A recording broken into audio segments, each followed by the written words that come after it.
Two gunshots echoed through Level 3 of Mercy Point Hospital's parking garage on November 14, 2024, at exactly 11:02 p.m. By the time security reached the Honda Accord idling in Section B, 2 people were dead, and a 5-year lie had finally caught up with them. What they found inside wasn't just a murder-suicide. It was the devastating end of a relationship that had survived in shadows for 1,825 days, hidden behind hospital scrubs and police badges, built on promises that evaporated like morning fog. The killer was a decorated police officer with 2 daughters and a wife at home. The victim was a Filipina nurse who'd come to America chasing dreams but found herself trapped in someone else's nightmare.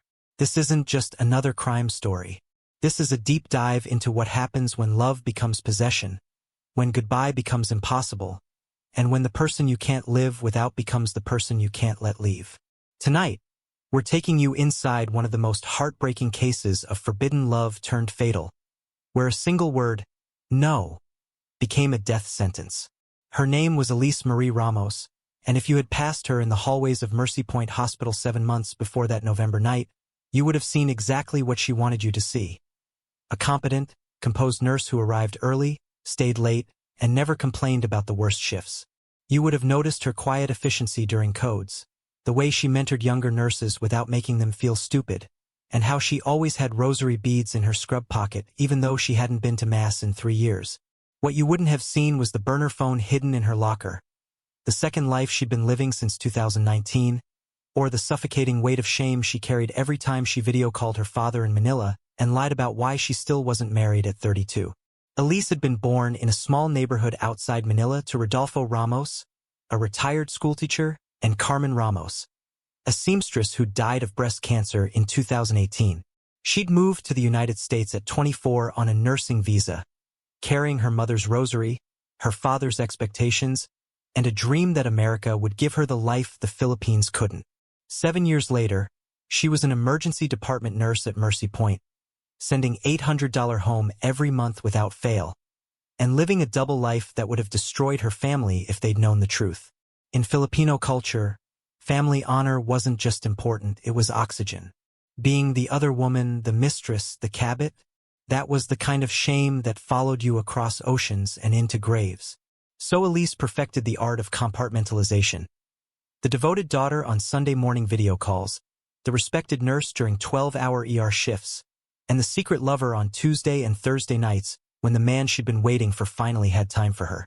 Her co-workers called her the steady one. They had no idea she'd been drowning for half a decade. Mark Anthony Delaney was 38 years old and had been wearing a Riverside Metro Police Department badge for 14 years. If you'd met him at his daughter's soccer game or seen him at the annual police charity fundraiser, you would have thought he was exactly what a good cop should be. Decorated for bravery, known for de-escalating tense situations, the kind of officer who remembered victims' names years after their cases closed. His colleagues respected him. His daughters adored him. His wife Jennifer had loved him once, before the marriage became a performance they both pretended to believe in. Mark had grown up in Riverside's working-class neighborhood, the son of a firefighter father who taught him that real men don't quit, real men don't cry, and real men finish what they start no matter the cost. His father had died 3 years ago from a heart attack, and Mark had cried once, at the funeral where it was acceptable, and never again. His mother now lived in an assisted living facility with early-stage dementia, calling him by his father's name half the time. He'd married Jennifer Morrison 12 years ago in a church ceremony his father had insisted on, and they'd built what looked like the perfect life. A house in Ashford Heights with a backyard big enough for the girls to play, soccer practice on Saturdays, church on Sundays, Christmas cards with everyone smiling. From the outside, they were flawless. From the inside, they were strangers sharing a mortgage and a last name. Mark couldn't remember the last time Jennifer had looked at him with anything other than exhaustion or obligation. Couldn't remember the last time they'd talked about anything that mattered. Couldn't remember feeling seen by anyone until a Tuesday night in October 2019 when Nurse Elise Ramos touched his injured shoulder and asked, "Does it hurt here?" And he'd felt something he hadn't felt in years. Noticed. But before we reveal how a shoulder injury became a 5-year affair that ended in murder, you need to understand what November 14, 2024 looked like before the bullets. Because this wasn't a spontaneous act of rage. This was the inevitable conclusion of a relationship built on lies, sustained by secrecy, and destroyed by one person's desperate need for control.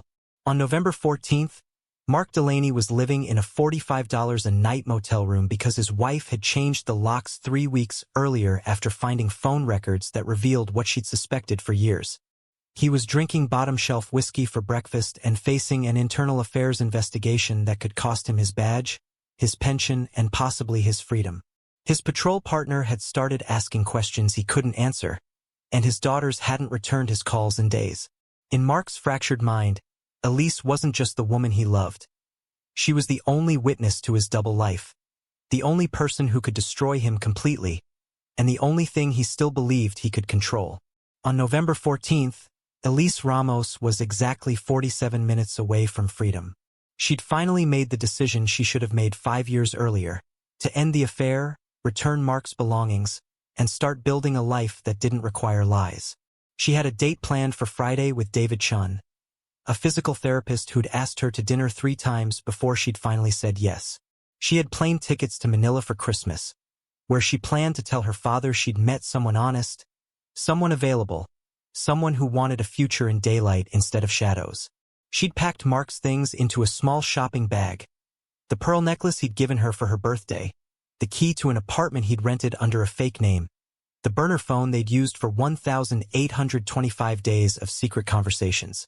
She thought returning his items would give them both closure, that they'd say goodbye like adults who'd made mistakes but were ready to move forward. She didn't know Mark had already decided what closure meant. She didn't know he'd loaded his service weapon that morning, that he'd written goodbye letters to his daughters, or that he'd been rehearsing this final meeting in his head for days, each version ending differently but always ending with control restored. She didn't know that when she texted, "We need to talk. Hospital garage, level 3, 11 p.m. He'd heard it as a death sentence. His own or hers, he hadn't quite decided yet. The hospital parking garage wasn't chosen randomly. It was where they'd first kissed 5 years earlier, where their affair had begun on a cold December night when Mark had walked Elise to her car and neither of them had been able to let go. In Elise's mind, ending things there was poetic, a full-circle moment. In Mark's mind, it was the scene of a crime that hadn't happened yet. At 10:52 p.m., Elise pulled her Toyota Camry into level 3 and parked 3 spaces away from Mark's Honda Accord. Through her rearview mirror, she could see him sitting in the driver's seat, staring straight ahead, his face illuminated by the glow of his phone. For a moment, she almost drove away. Something about his posture, the rigid set of his shoulders, felt wrong. But she'd come this far. She'd made her decision. She'd chosen herself. She picked up the shopping bag, took a breath, and stepped out of her car into the cold November night. The parking garage smelled like exhaust and concrete, and somewhere on a lower level, she could hear footsteps echoing. She walked toward Mark's car, her nurse's clogs clicking against the pavement, the rosary beads in her pocket pressing against her thigh like a prayer she couldn't quite remember how to say. Mark watched her approach through his side mirror. She looked smaller than usual, tired, but resolved. That resolve was what terrified him. She'd made up her mind without him, decided their future without asking his permission. And now she was walking toward him holding a bag of his things like he was some stranger she could just erase from her life. His service weapon sat in the center console within easy reach. He told himself he'd brought it out of habit, that cops always carried, that it meant nothing. He was lying to himself the way he'd been lying to everyone for 5 years. Elise opened the passenger door and slid into the seat, placing the shopping bag on the dashboard between them like evidence at trial. "Hey," she said softly. Mark didn't respond. He just stared at the bag, at the physical proof that she was leaving, and felt something inside him crack. Neither of them knew they had exactly 10 minutes left to live. The first time Elise Ramos touched Mark Delaney, it was October 8, 2019, in exam room 7 of Mercy Point Hospital's emergency department. He'd come in holding his left shoulder after tearing his rotator cuff, subduing a suspect during a domestic violence call. Standard protocol. Get examined, file the injury report, go home to his wife and kids. Routine. But when Nurse Elise walked into that room at 9:47 p.m., clipboard in hand and exhaustion in her eyes. Something shifted in the air between them. Not love at first sight, nothing that clean or innocent. More like recognition. Two people who'd been holding themselves together with discipline and duty suddenly seeing their own weariness reflected back. "Officer Delaney?" she said, reading his name from the chart. Her accent softened the consonants, made his name sound almost musical. "Mark's fine," he said, attempting a smile through the pain. "The officer makes me feel old." "You're not old," she said automatically, then caught herself, a faint blush creeping up her neck. Professional boundaries, Elise. She'd been trained on this. Don't engage beyond what's necessary. But she did engage.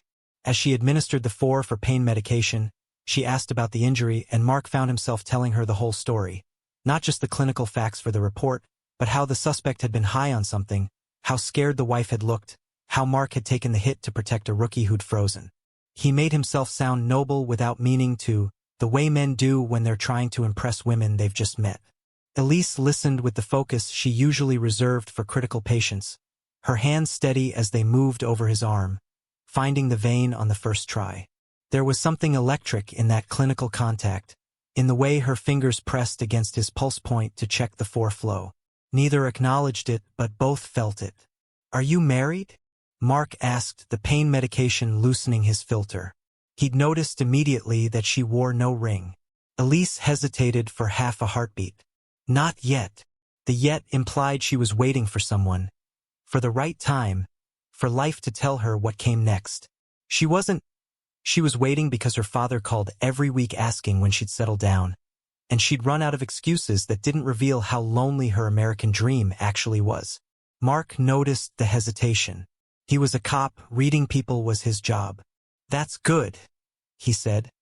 Then immediately regretted it because what did that even mean? He was married. He had 2 kids. What was he doing? The physician came in then, examined Mark's shoulder, ordered x-rays. Elise walked him to radiology, and in that fluorescent-lit hallway, their conversation drifted from his job to her job to the bone-deep exhaustion they both carried. She told him she'd been in the States for 3 years, that she missed Manila sometimes but not enough to go back, that nursing was harder than she'd imagined but more meaningful too. He told her he'd been a cop for 11 years, that his father had been a firefighter and died thinking Mark would take his place in the department hierarchy, that being a hero was lonelier than anyone admitted. They were confessing things strangers shouldn't confess, finding kinship in their shared performance of having their lives together when neither actually did. Before Mark left, he pulled a business card from his wallet, official RMPD logo, badge number, his direct line. "In case you ever need police help," he said.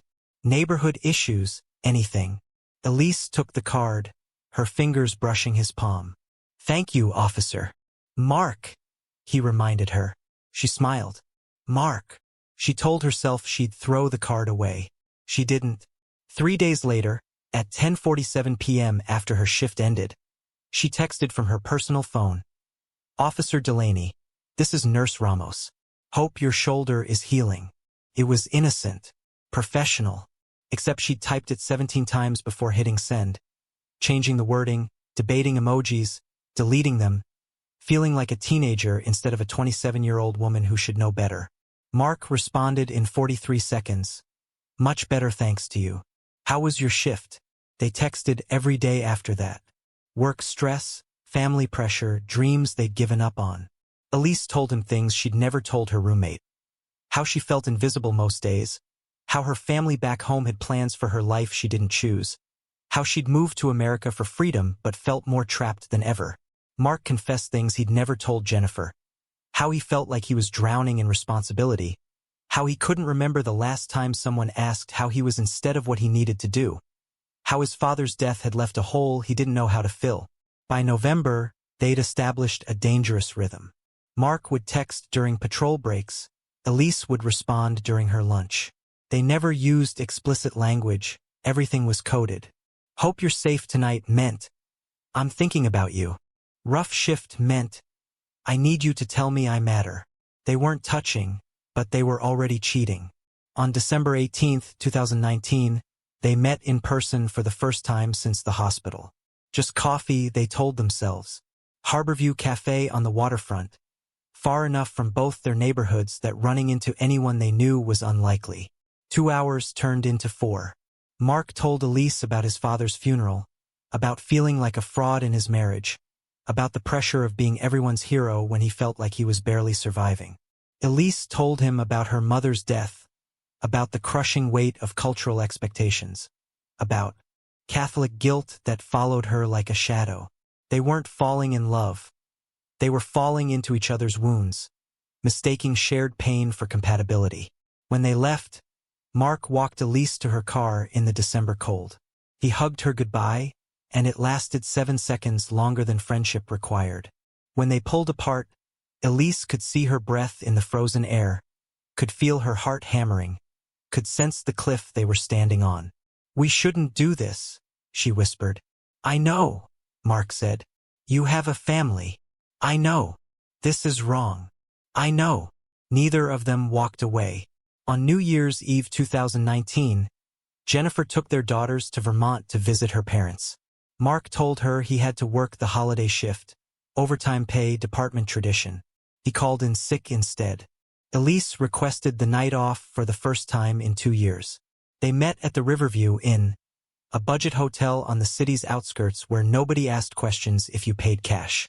Room 304. Mark arrived first, pacing the worn carpet, questioning everything. Elise arrived 20 minutes later with her mother's rosary in her purse and prayers on her lips that went unanswered. They sat on opposite sides of the bed for 15 minutes without touching. The television playing New Year's countdown shows neither was watching. "This is wrong," Elise said again. "You have a family." "I know," Mark said, "but I haven't felt alive in years until I met you. We can't do this." "I know." They did it anyway.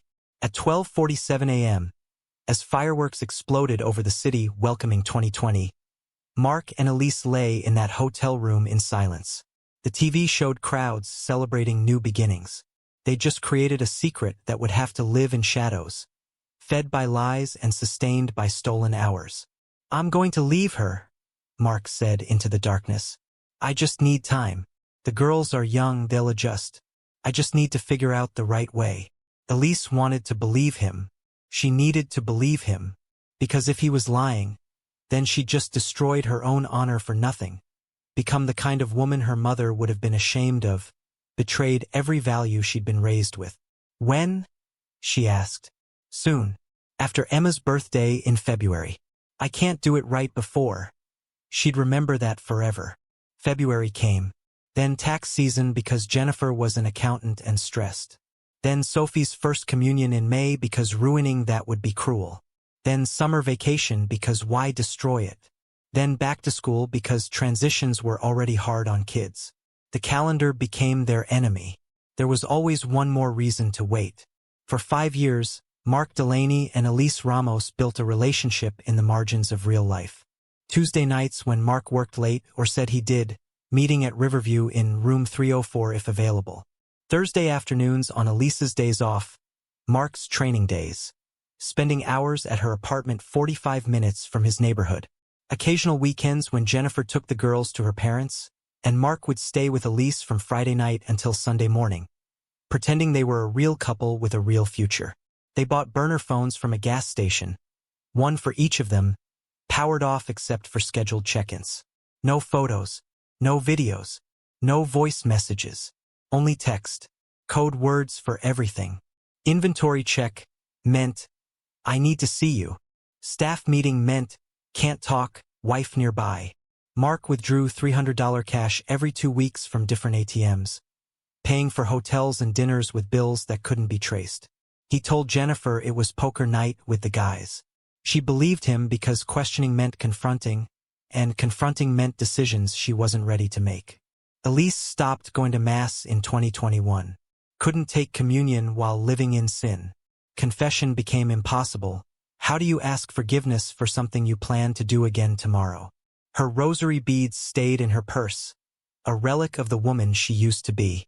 Every Sunday, she video called her father. Every Sunday, he asked the same question. "When are you getting married, Anik? Your cousins are all married now." I want to walk you down the aisle before I die. Every Sunday, Elise lied. Soon, Papa. I'm just focused on my career right now. American dating is different. Mark kept promising. This year. I swear this is the year. But 2020 became 2021, became 2022, became 2023, became 2024, and nothing changed except the excuses became more elaborate and Elise's hope became more desperate until finally it wasn't hope anymore. It was just habit. Somewhere around September 2024, something shifted in Elise. She turned 32 and realized she'd given 5 years to a man who'd given her Tuesdays and Thursdays and lies. She started noticing other men for the first time in years. Not with interest exactly, but with a dawning awareness that other possibilities existed. David Chun, a physical therapist at Mercy Point, asked her to coffee in September. She said no. He asked again in October, his smile kind and patient and honest. She said yes. One coffee date. David talked about his divorce openly, his mistakes, what he'd learned. He asked about her life. Are you seeing anyone? It's complicated, Elise said. David smiled gently. Then uncomplicated. Life's too short for complicated. That night, Elise looked at herself in the mirror and saw clearly for the first time in 5 years. A woman who'd built her entire existence around a man who came to her in pieces and would never come whole. She was 32, sending money to parents who wanted grandchildren, living in a tiny apartment because Mark might need to visit, with no photos on social media because someone might ask questions. She'd become invisible in her own life. On October 28th, her father video called. He looked older, frilier after his stroke last year. Elise, before I die, I want to walk you down the aisle. Is that too much to ask? She cried for 2 hours after that call. Then she picked up the burner phone and texted Mark. We need to talk. In person. 8 hours later, he responded. Is everything okay? She stared at that message. 8 hours late, always one excuse away, always in between, and realized with perfect clarity. This had to end. What she didn't know was that Mark's world had already imploded. His wife had found the phone records. Internal Affairs had started investigating. His life was collapsing, and in his mind, Elise wasn't the woman he loved anymore. She was the only witness who could destroy him completely. And Mark Delaney had been taught his entire life. Real men don't lose control. Real men finish what they start, no matter the cost. For 5 years, Mark Delaney and Elise Ramos perfected the art of living double lives. It wasn't something that happened overnight. It was a slow, methodical construction of parallel realities, each built on lies so carefully crafted they started to feel like truth. By January 2020, they'd established the architecture of their affair with the precision of engineers building a house of cards. Tuesday nights belonged to them. Mark would tell Jennifer he'd picked up an extra patrol shift, overtime pay they needed for the girls' activities.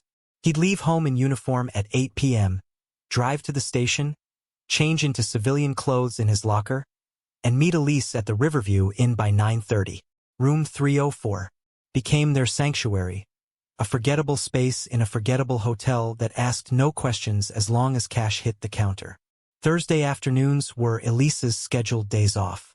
Mark would tell his sergeant he had mandatory training, or courthouse testimony, the kind of vague administrative work that nobody questioned because cops always had paperwork somewhere.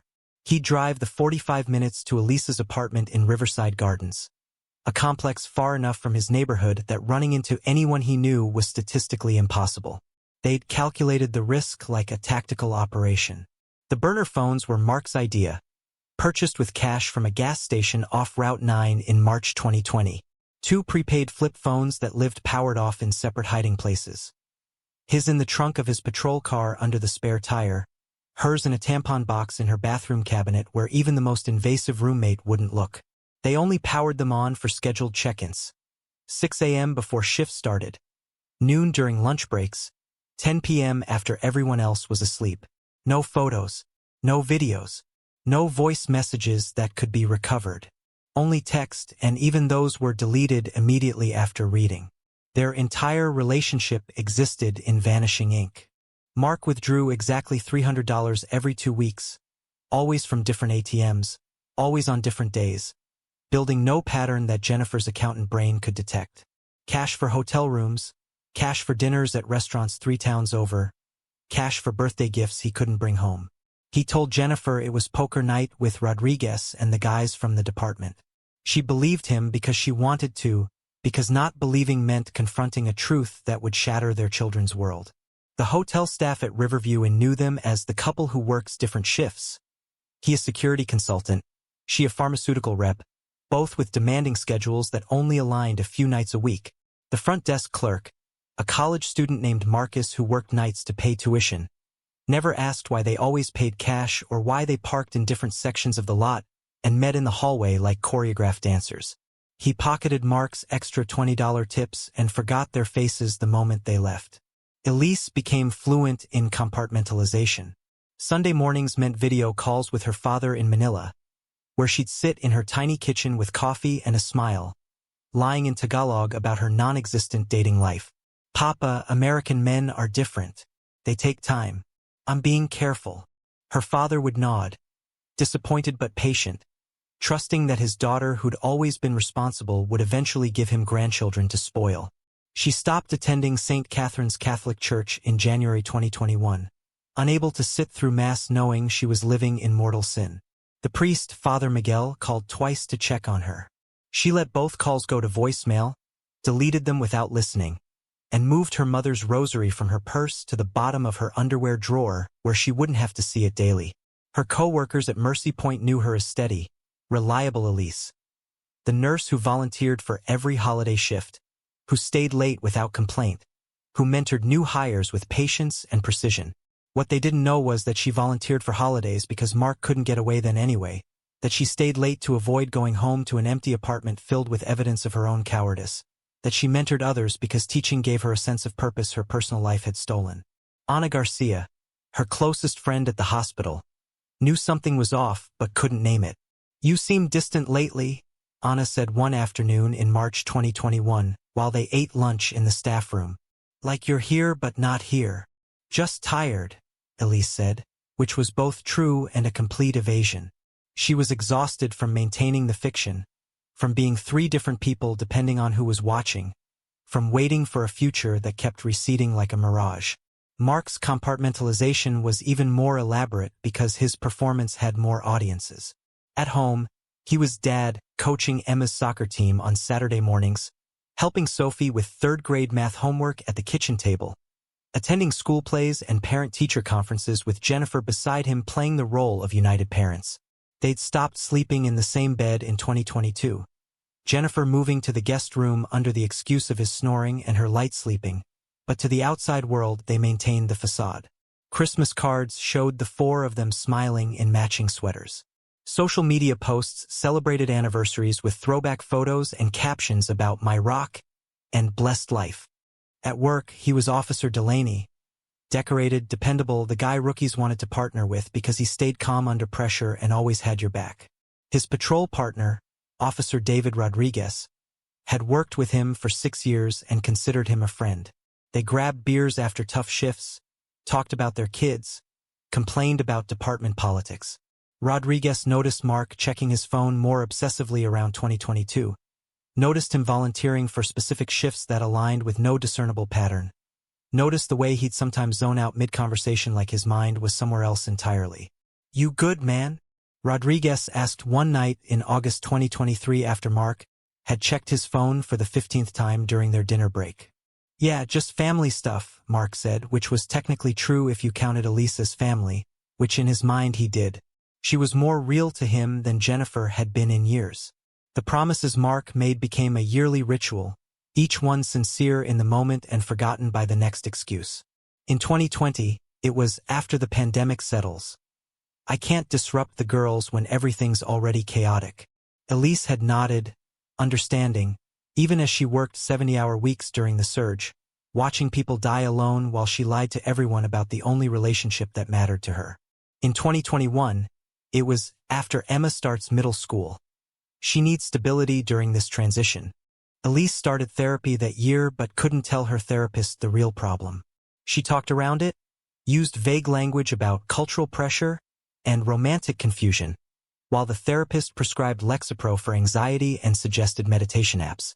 In 2022, it was "after I make sergeant." The promotion means better hours and more money to support 2 households.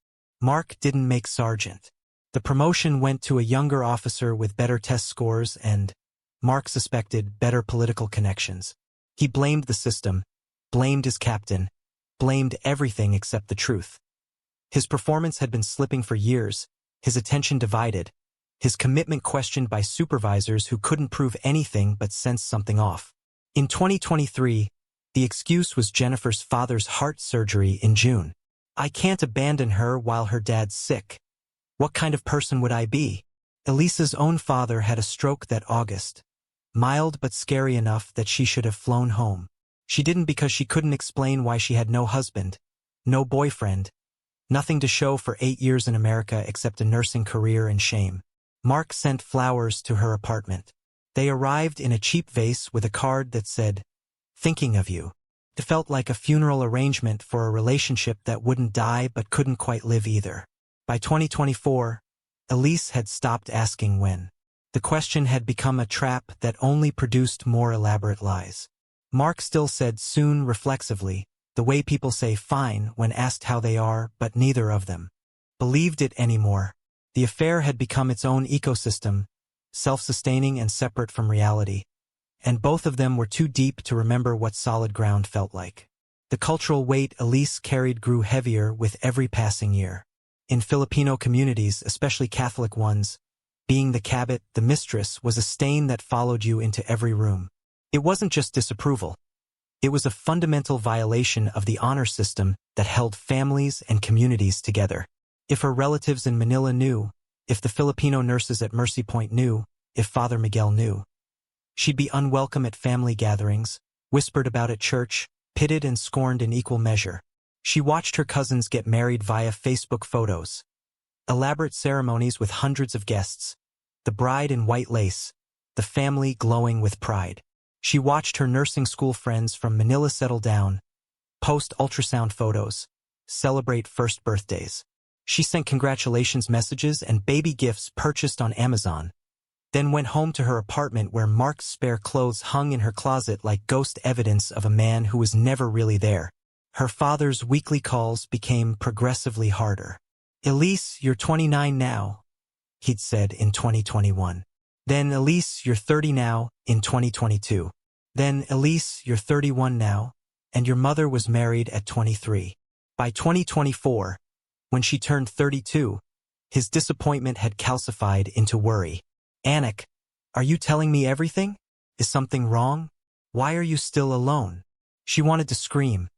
"I'm not alone, Papa. I'm with someone. I've been with someone for 5 years. He just belongs to someone else." Instead, she said, "American men take longer to commit, Papa. It's different here." Mark's justifications to himself became increasingly elaborate and increasingly desperate. He convinced himself his marriage to Jennifer was already over. They were roommates raising children, business partners managing a household, actors in a play about family that neither of them enjoyed anymore. What he had with Elise was real, was honest, was the thing that kept him from driving his patrol car off a bridge some nights when the weight of being everyone's hero became unbearable. He told himself he was protecting his daughters by not disrupting their lives prematurely. Better to wait until they were older, more mature, better equipped to handle divorce. Emma was sensitive. A transition now could damage her permanently. Sophie had anxiety. Any major change required careful timing.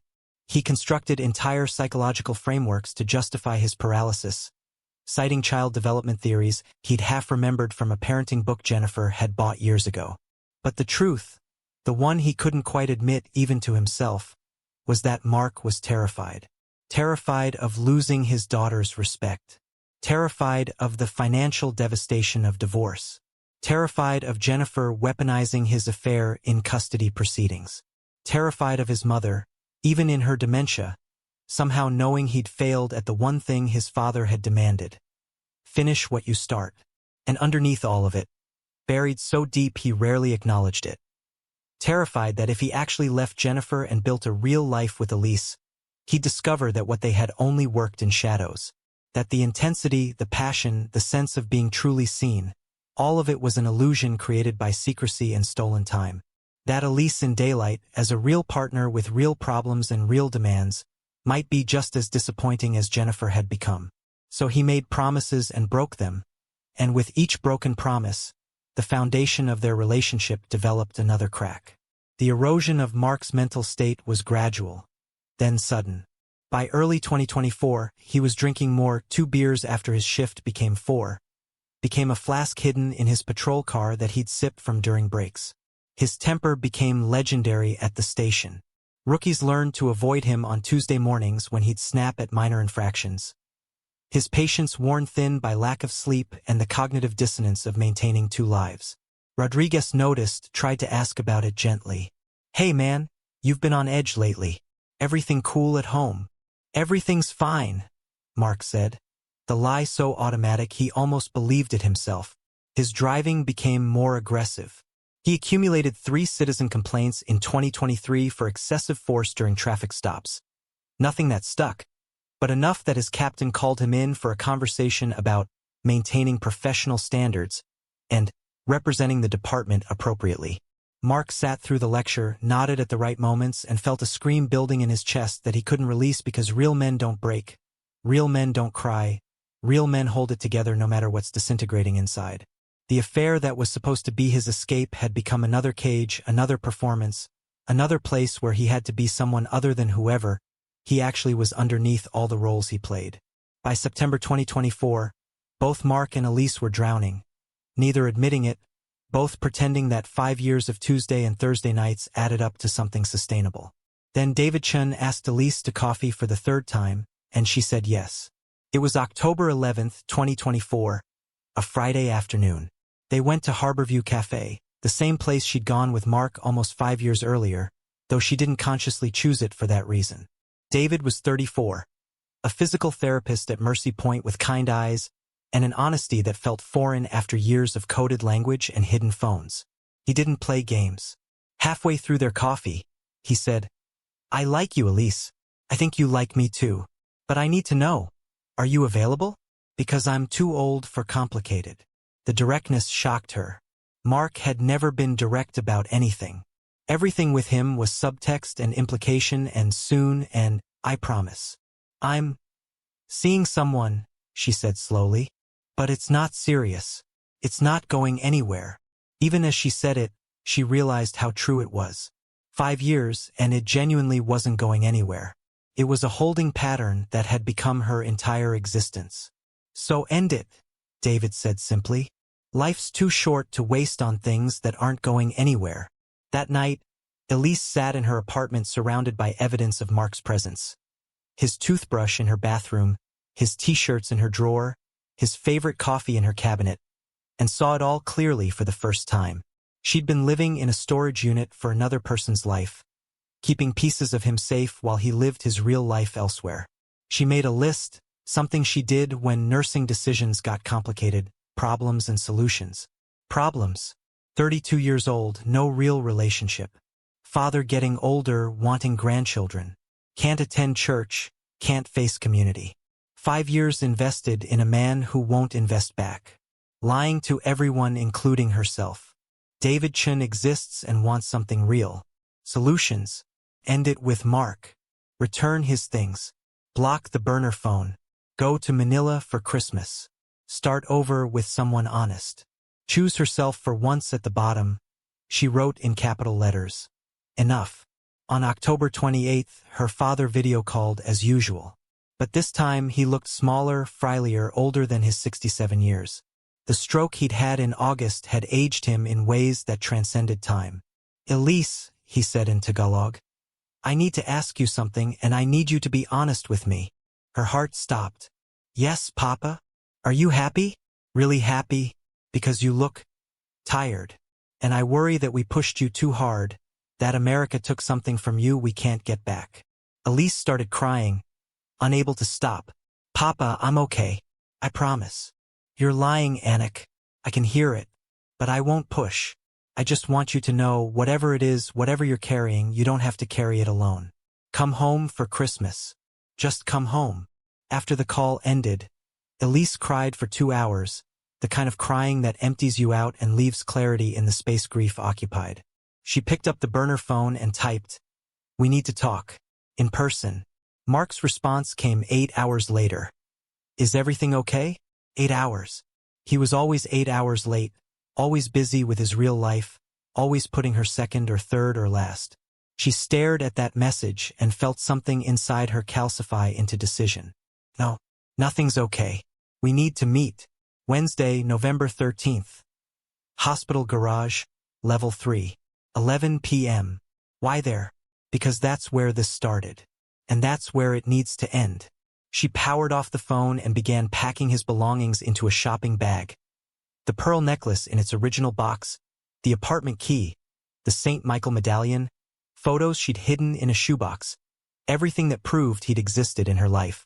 For the first time in 5 years, Elise Ramos felt like she could breathe. What she didn't know, what she couldn't have known, was that Mark's world had already collapsed 3 weeks earlier, and in his fractured mind, she wasn't the woman setting herself free. She was the final witness to his destruction. And Mark Delaney had been taught since childhood, you eliminate threats before they eliminate you. Jennifer Delaney discovered the truth on November 1st, 2024, though she'd known something was wrong for at least 2 years. She just hadn't had the courage to look until the evidence became too obvious to ignore. She was an accountant, which meant numbers told her stories that words obscured. In October, while reconciling their joint checking account for quarterly taxes, she noticed a pattern she'd been unconsciously avoiding. $300 withdrawals every 2 weeks like clockwork, always from different ATMs, always in cash going back years. Initially, she'd believed Mark's explanation about poker games with Rodriguez and the guys from the department. But $300 every 2 weeks for 5 years was $39,000. Nobody lost that much at poker and still had a job. Then there was his cell phone behavior. Mark's official phone showed normal usage, calls to the station, texts to her about picking up groceries, family group chat messages.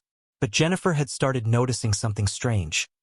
During the times Mark claimed to be working overtime or at training, his phone would go completely dark. No calls, no texts, no data usage. For hours at a time, his phone simply stopped existing digitally. At first, she thought maybe the station had dead zones. But she'd been married to a cop for 12 years. She knew about dead zones, knew about officers complaining about reception issues in certain buildings. This was different. This was deliberate. This was someone powering down a phone to avoid creating a trail. On Halloween night, while Mark was supposedly working a special event detail, Jennifer did something she'd never done in 12 years of marriage. She looked through his patrol car. Not thoroughly, just a quick check while taking the trash out. The car parked in their driveway because he'd driven his personal vehicle to the event.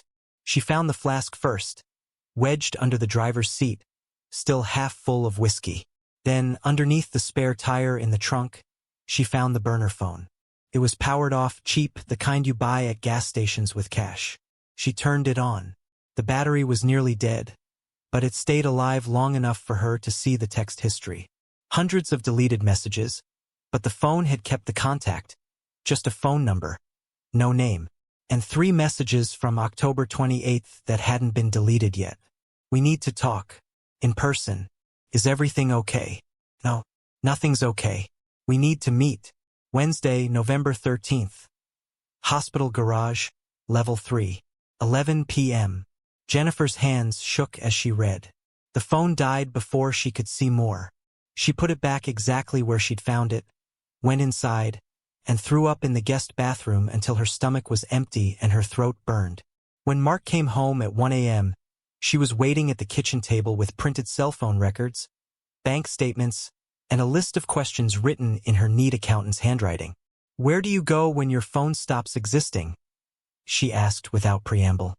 Mark froze in the doorway, still in civilian clothes because there'd been no special event, no overtime, just another Tuesday night at Riverview and that had run late because Elise had seemed distant and he tried too hard to make her laugh like she used to.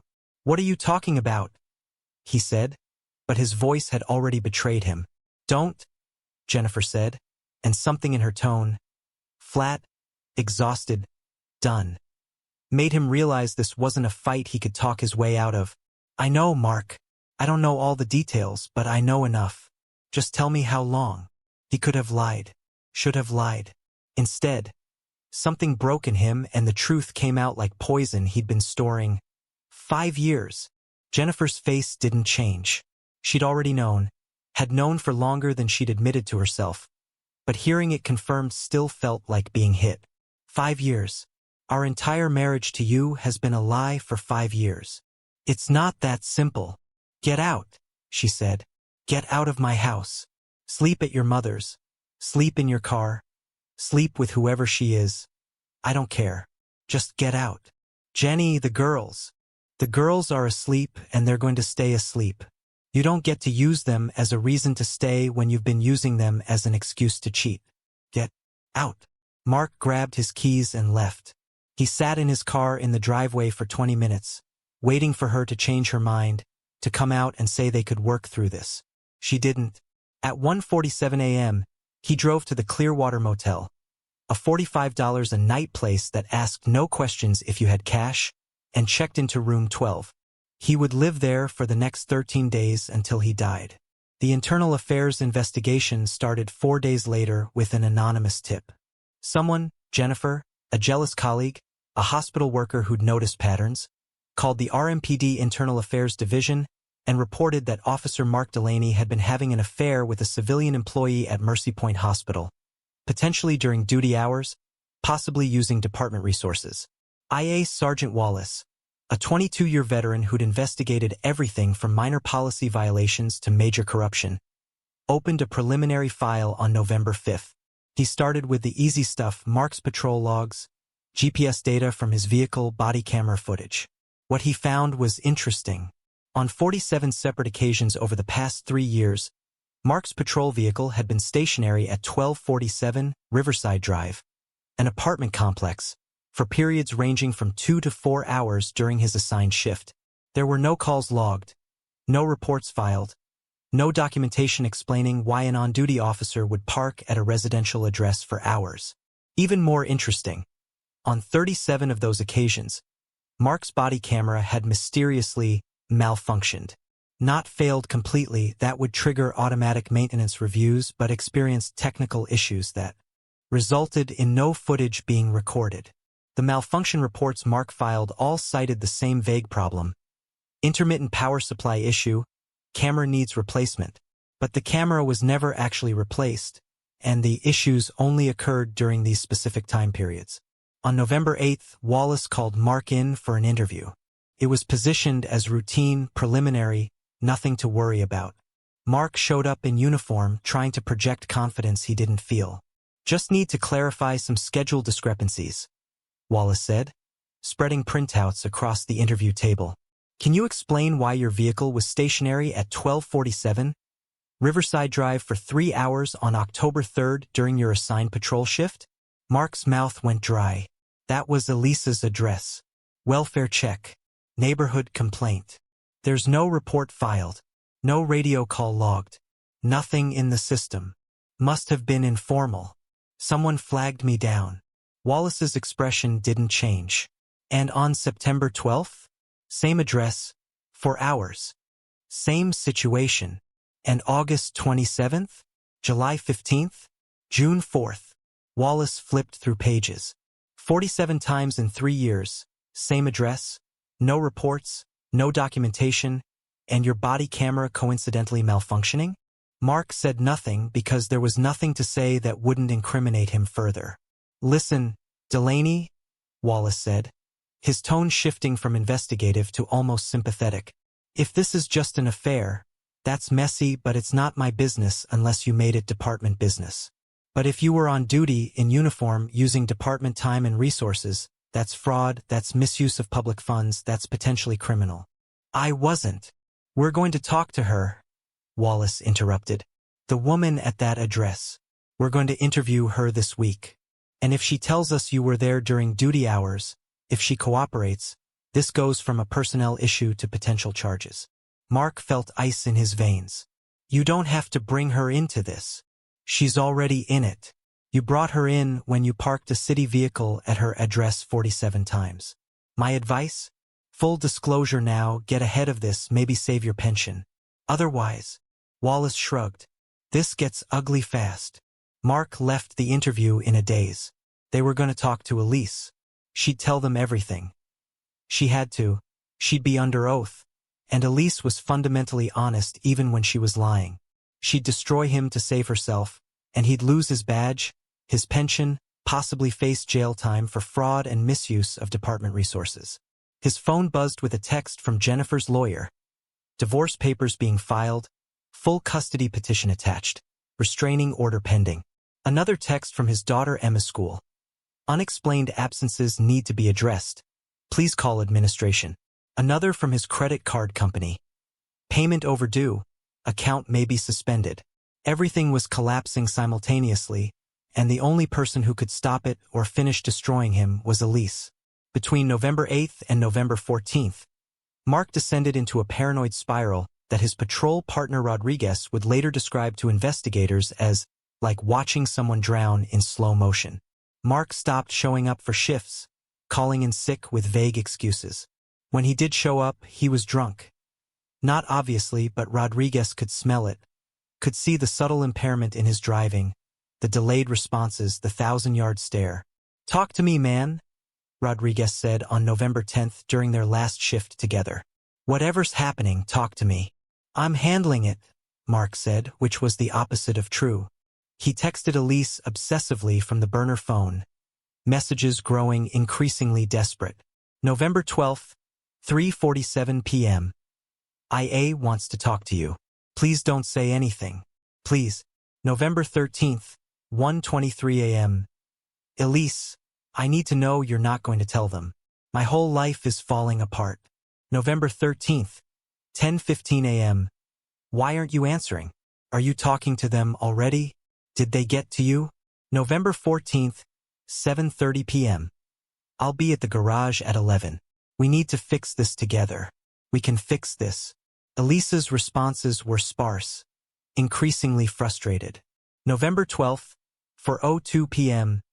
"Mark, I haven't talked to anyone. I won't. But this is over. I can't do this anymore." November 13th, 8:45 a.m. "Please stop texting. We'll talk Wednesday like I said." November 14th, 7:45 p.m. "Okay. Level 3 like I said. I'm just returning your things. That's all this is."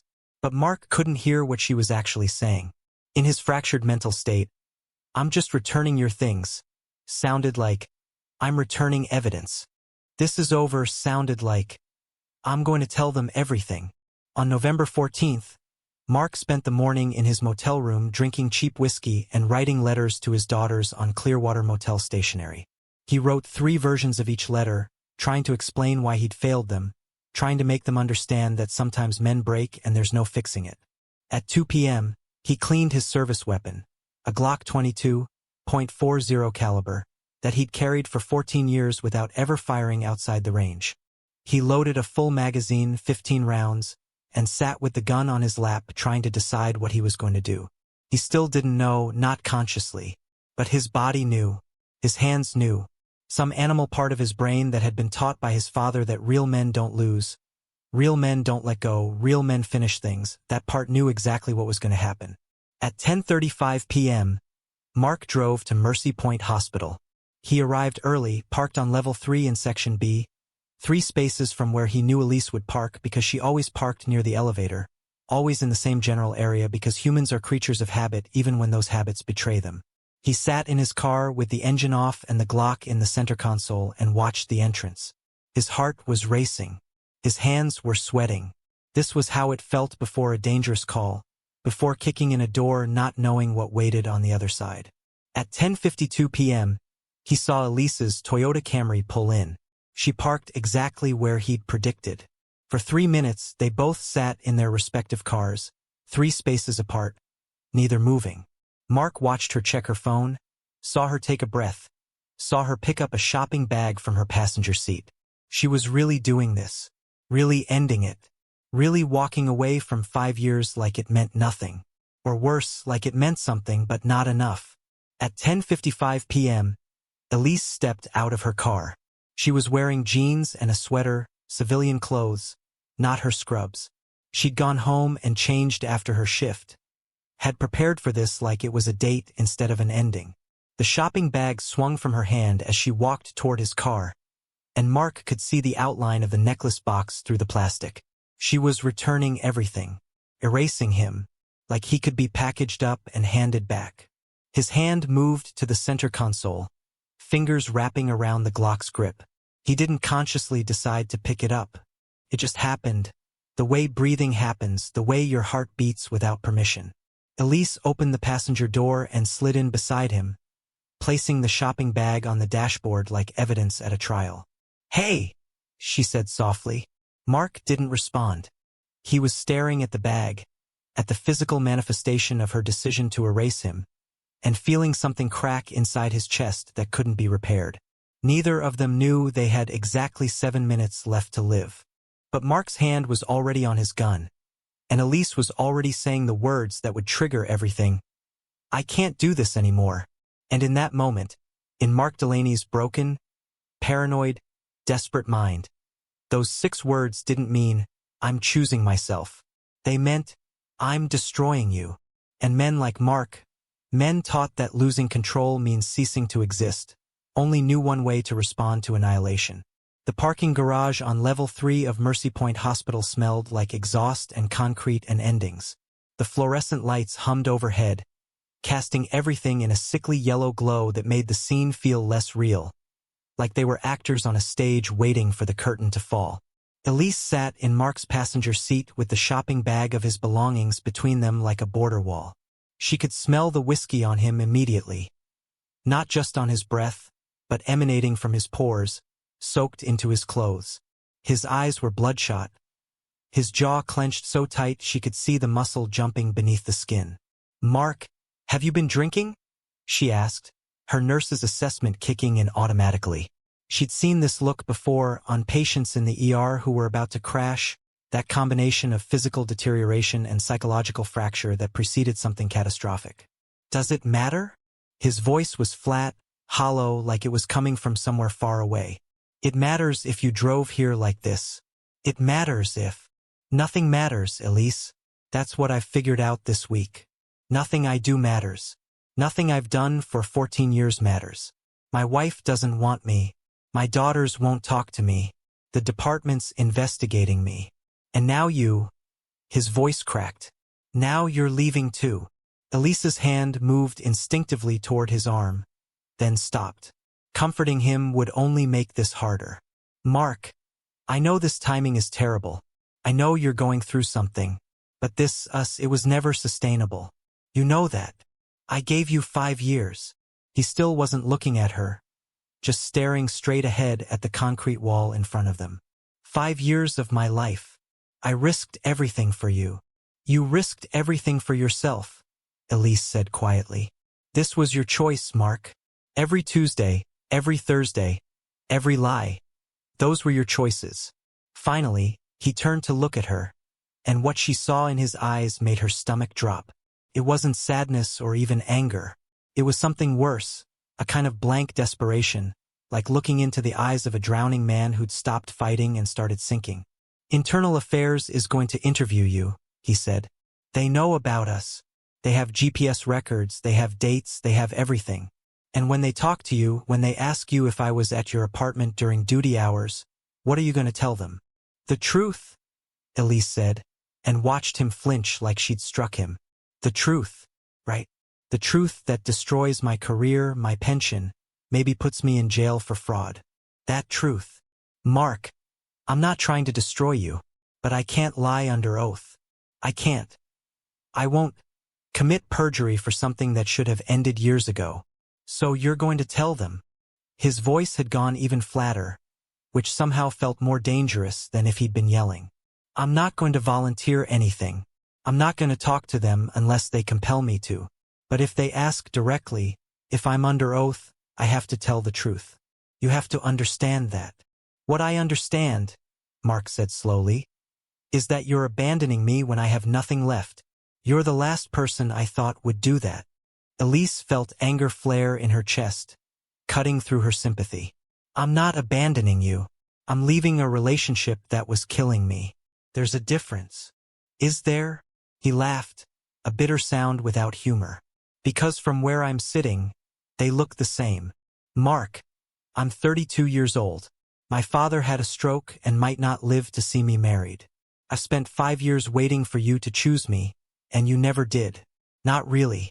You chose your wife every single day when you went home to her. You chose your daughters every time you used them as an excuse. You chose your career every time you said we had to wait. I was never your first choice. I was your escape hatch. That's not fair. Fair. Elise's voice rose for the first time. You want to talk about fair? I can't go to church. I can't tell my family about my life. I can't post pictures on social media. I can't introduce you to my friends. I've been living like a ghost for 5 years, and you want to talk about fair? You chose this too, Mark said, his voice taking on an edge. Nobody forced you. You knew I was married from day one. You're right. I did choose this, and that's my shame to carry. But I'm choosing differently now. I'm choosing myself. And you should too. Go fix your marriage, get help for your drinking, deal with internal affairs honestly. But stop acting like I owe you more years of my life because you can't face the consequences of your choices. The silence that followed felt like pressure building, like the moment before an explosion. Elise could hear her own heartbeat, could feel the tension radiating off Mark like heat. Is there someone else? He asked finally. Elise hesitated, which was answer enough. There is. Mark's hands gripped the steering wheel so hard his knuckles went white. Who? That's not relevant. Who? He slammed his palm against the steering wheel, and Elise jumped. This was the side of Mark she'd never seen, the one that got citizen complaints, the one that scared suspects into compliance. After 5 years, you owe me that much. Who is he? His name is David. He's a physical therapist at the hospital. And before you ask, nothing has happened. We've had coffee twice. But he asked if I was available, and I realized the answer was yes. Because this, she gestured between them. This isn't a relationship, it's a holding pattern. And I'm done circling. Mark was breathing hard now, his chest heaving like he'd been running. So you're replacing me, just like that. 5 years. And you're replacing me with some physical therapist who doesn't know you, doesn't understand you. He knows I'm available. He knows I can be honest with him. He knows I'm choosing him in daylight instead of hiding him in shadows. That's more than I ever had with you, Mark. I loved you. His voice broke on the word loved, past tense, like he'd already buried her. I still love you. Doesn't that mean anything? It means everything, Elise said, and her own voice was thick with tears now. It means I wasted 5 years loving someone who loved me back but not enough. Not enough to choose me. Not enough to be honest. Not enough to build something real. She reached for the door handle, ready to end this before it got worse. I'm sorry, Mark. I really am. I'm sorry for my part in this, for staying too long, for believing your promises. But I'm done. I hope you get help. I hope you fix things with your family. But I can't be part of your life anymore. Her hand was on the handle when Mark said, You can't just leave. Something in his tone made her freeze. Mark, you can't just walk away from 5 years. From me. From everything we built. We didn't build anything, she said again, gentler this time, trying to de-escalate what she was suddenly realizing was a dangerous situation. We hid. There's a difference. Stop saying that. His voice cracked, years of suppressed emotion erupting. Stop acting like it meant nothing. I gave you everything I could. Everything but the truth. Everything but commitment. Everything but a real future. Elise's hand was still on the door handle. Every instinct she'd developed in 7 years of emergency nursing was screaming at her to get out of this car. I have to go, Mark. If you leave. He stopped, seemed to struggle with what to say next. If I leave, what? Elise's heart was pounding now. Are you threatening me? No. God, no. But his hand moved to the center console, and Elise saw the gun for the first time. Mark. Her voice went very calm, very clinical, the tone she used when patients were becoming combative. Why do you have your gun out? I always have it. I'm a cop. It's usually in your holster. Why is it in the console? He didn't answer, and in that silence, Elise understood with absolute clarity that she'd miscalculated everything. This wasn't just a breakup. This was something much more dangerous. Mark, I need you to look at me. She used her nurse voice, authoritative but not aggressive. Look at me. He looked, and his eyes were wet with tears. Whatever you're thinking right now, whatever you're planning, don't. Please, we can figure this out. We can both walk away from this car and get help. You can get help. There's no help for this, he said quietly. There's no fixing this. You're going to leave and you're going to tell internal affairs everything, and I'm going to lose my daughters and my career and my freedom. Or you're going to leave, and I'm going to have to live knowing you chose someone else. Either way, I lose. Mark, you're not thinking clearly. The drinking, the stress, the investigation, it's clouding your judgment. Please, just let me get out of the car, and we can both go home and talk about this tomorrow when you're sober. I don't have a home anymore, he said. I've been living in a motel for 2 weeks. $45 a night. That's what my life is worth now. His hand wrapped around the Glock's grip. Mark, don't. Elise's voice was still calm, but terror was flooding her system now, adrenaline sharpening everything. She could see every detail with crystalline clarity. The tears on his cheeks, the tremor in his hand, the way his finger moved toward the trigger guard. I'm sorry, he said. Mark, please. I'm so sorry, Elise. You deserved better than me.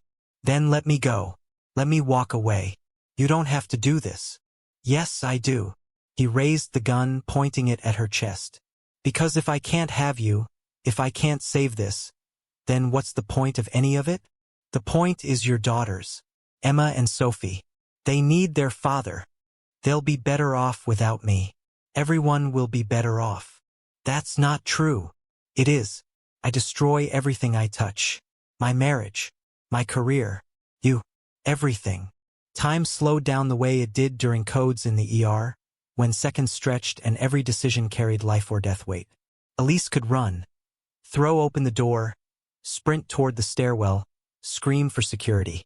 But Mark was a cop, trained in firearms, and she was 3 feet away in an enclosed space.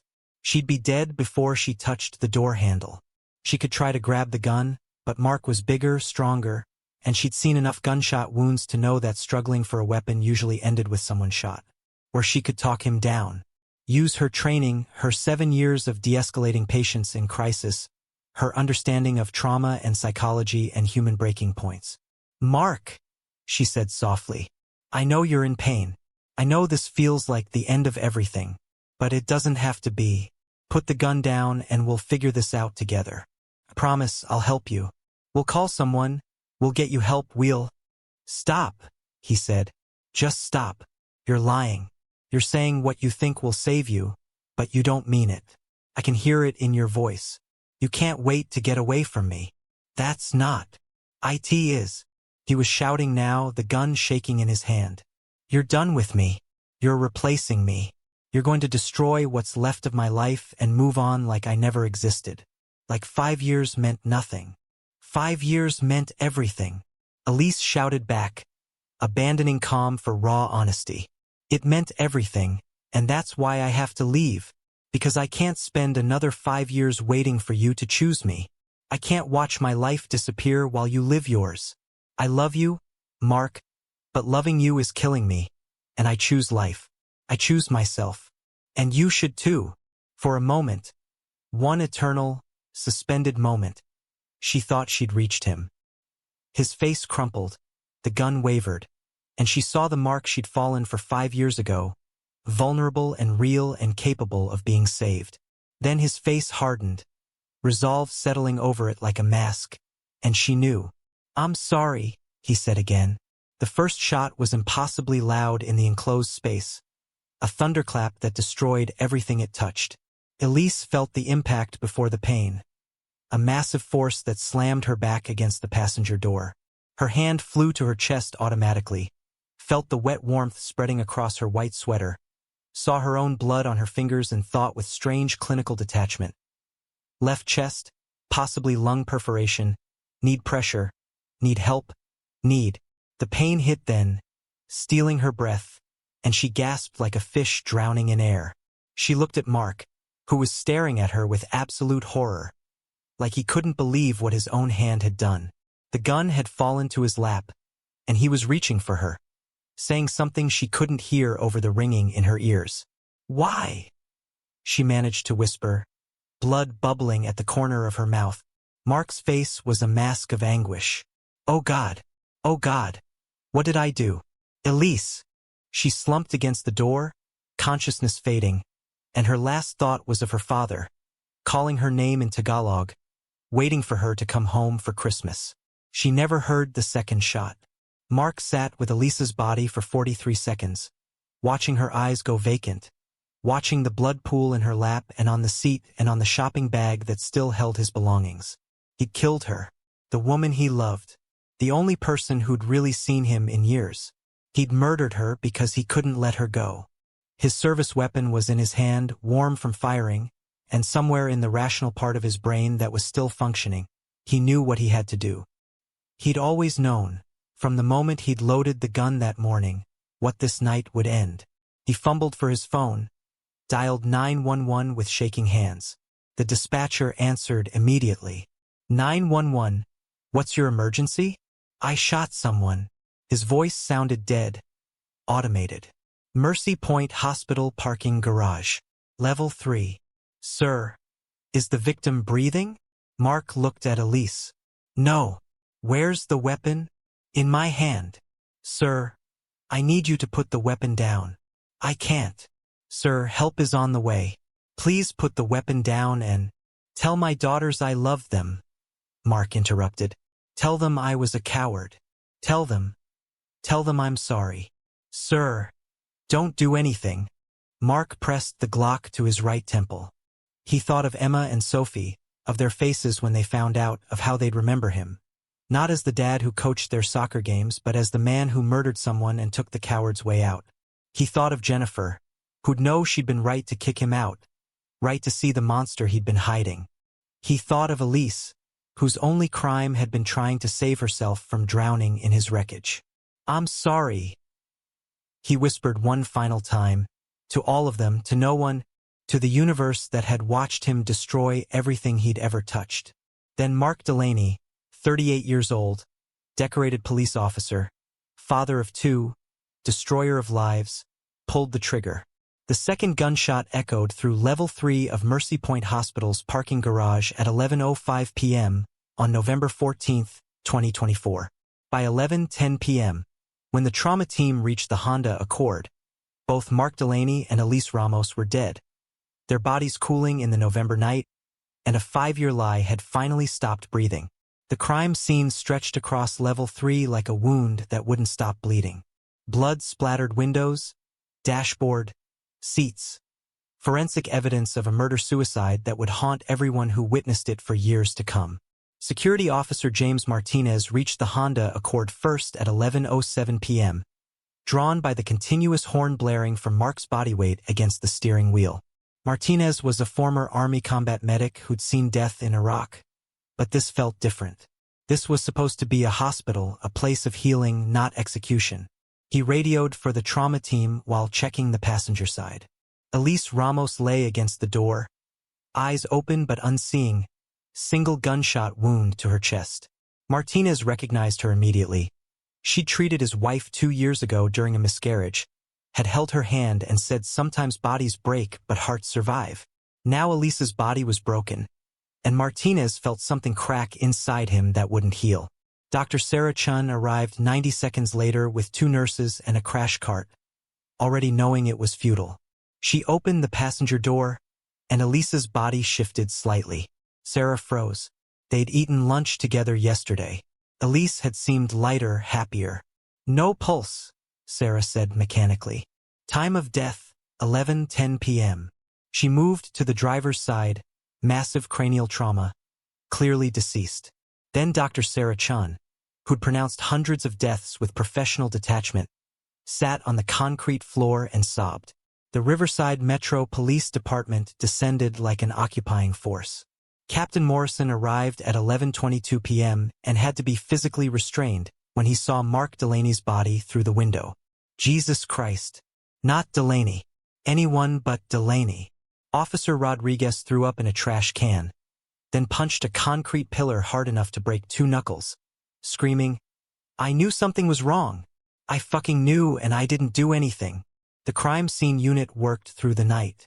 They found the shopping bag on the dashboard, blood-soaked but intact, pearl necklace, apartment key, burner phone, St. Michael medallion. Evidence of a relationship being returned, of an ending that became something worse. They recovered both burner phones. 5 years of text messages, most deleted but some recoverable. The digital archaeology of a secret life. They found Mark's letters to his daughters in his motel room, written on cheap stationery. "I love you. I'm sorry. Remember me before I broke, not as the monster I became." They found Elise's journal, the last entry dated November 14th, 8 p.m. "Tonight I return his things and reclaim my life. I'm scared but relieved. Papa, I'm finally choosing myself. I'm finally free." She'd been wrong about the freedom part. Detective Lisa Park spent 3 weeks reconstructing everything. Hotel records, bank withdrawals, GPS data. She interviewed Rodriguez, who said through tears, "I knew he was drinking. I knew something was eating him. But he was my partner. You don't rat on your partner. Now she's dead because I kept quiet." She interviewed Elise's friend Ana Garcia. "She told me Thursday she was finally happy, finally free. She showed me plane tickets to Manila for Christmas. 24 hours later, she was dead." She interviewed David Chun. "We'd had coffee twice. She was ready to start something real. She told me she was ending it with him that night. I told her to text me after." He stared at his phone. She never texted. The Internal Affairs investigation concluded posthumously. Sergeant Wallace's final report: Officer Mark Delaney conducted a 5-year affair during duty hours, resulting in $47,000 in fraudulent wage claims. He'd systematically disabled his body camera 37 times to hide his activities. Wallace added a personal note: "This officer was decorated, respected, a mentor to rookies. His dissent suggests systemic failures in recognizing mental health issues, substance abuse, and ethical violations before they become catastrophic. We failed Officer Delaney. But more importantly, we failed Elise Ramos, who paid with her life for our failure to intervene." The funerals happened on different continents, as if even in death, geography could keep them separate. Mark Delaney was buried in Riverside Cemetery on November 22nd with minimal ceremony. No police honor guard, the department refused. No flag, he died committing murder, not in service. Jennifer brought Emma and Sophie, both silent. Sophie whispered, "Is Daddy in heaven or the bad place?" Jennifer had no answer. Elise Ramos flew home to Manila in a casket lined with white silk, her nurse's uniform folded beside her, her mother's rosary wrapped in her hands. Her father, Rodolfo Ramos, met the plane at Ninoy Aquino International Airport on November 25th. He collapsed when they unloaded the casket. 300 people attended her funeral at St. Joseph Church: nursing school classmates, childhood friends, relatives who remembered her as the one who was supposed to make them all proud in America. Father Miguel gave the eulogy in Tagalog. "Elise died far from home, but her spirit returns now. We do not judge the choices she made. We remember the goodness she carried, the lives she saved. Let he who is without sin cast the first stone. We cast none. We only grieve." Her father stood at the graveside and said in broken English for the American journalists, "She went to America for dreams. She found nightmare instead. But she was my daughter. Good girl. Always good girl. The man who killed her, he was sick. She tried to heal him like she healed everyone. Some people cannot be healed." Dr. Michael Torres, forensic psychologist, concluded, Mark Delaney exhibited classic characteristics of coercive control escalating to intimate partner violence. The 5-year affair created a parallel reality where he maintained absolute control. When Elise attempted to exit, Mark experienced catastrophic ego collapse. In his distorted thinking, Losing her meant annihilation of self. If he couldn't possess her in life, he'd possess her in death. The case sparked nationwide conversations about police accountability, mental health, and warning signs of intimate partner violence. Massachusetts passed the Ramos Act in 2025, requiring law enforcement officers to disclose relationships with civilians they encounter through duties. The bill passed unanimously, supported by Jennifer Delaney and Rodolfo Ramos standing together at the State House, united in their loss. 3 years later, the ripples continue spreading. Jennifer lives in Vermont with Emma and Sophie. Both girls are in therapy. Emma developed severe anxiety around police officers. Sophie stopped talking for 4 months. Jennifer never remarried. How do you trust anyone after that? Rodolfo Ramos converted Elise's childhood bedroom into a shrine. Nursing diploma on the wall, photos and scrubs, her favorite rosary. Every November 14th, he lights a candle and prays for her soul. He never got his walk down the aisle. Instead, he got a funeral. David Chen left Mercy Point Hospital 6 months later. He works in Oregon now, thinks every day about the woman he had 2 coffee dates with who might still be alive if he'd asked her out 1 week later. Mercy Point created the Elise Ramos Scholarship Fund for immigrant nurses. Ana Garcia runs it, processing applications through tears, choosing recipients who remind her of her friend. Driven, compassionate, caught between 2 worlds. A plaque hangs in the ER break room. Elise Marie Ramos RN. She healed others while hurting inside. May we learn to see the invisible wounds before they become fatal. The parking garage on level 3 still operates normally. Life continues because it has to, but security guard Martinez says he still hears that horn sometimes. The endless blaring sound of death pressing against a steering wheel. Elise Ramos was 32 years old. She wanted to be a mother. She wanted to walk with her father again. She wanted to be free. Mark Delaney was 38 years old. He wanted to be a good father. He wanted to be seen. He wanted to control what he couldn't keep. They're both gone now, buried continents apart, mourned by people who loved them despite their mistakes, remembered in a story that serves as warning. Love should never feel like a cage. Goodbye should never cost your life. And the person you can't live without should never be the person you can't let leave.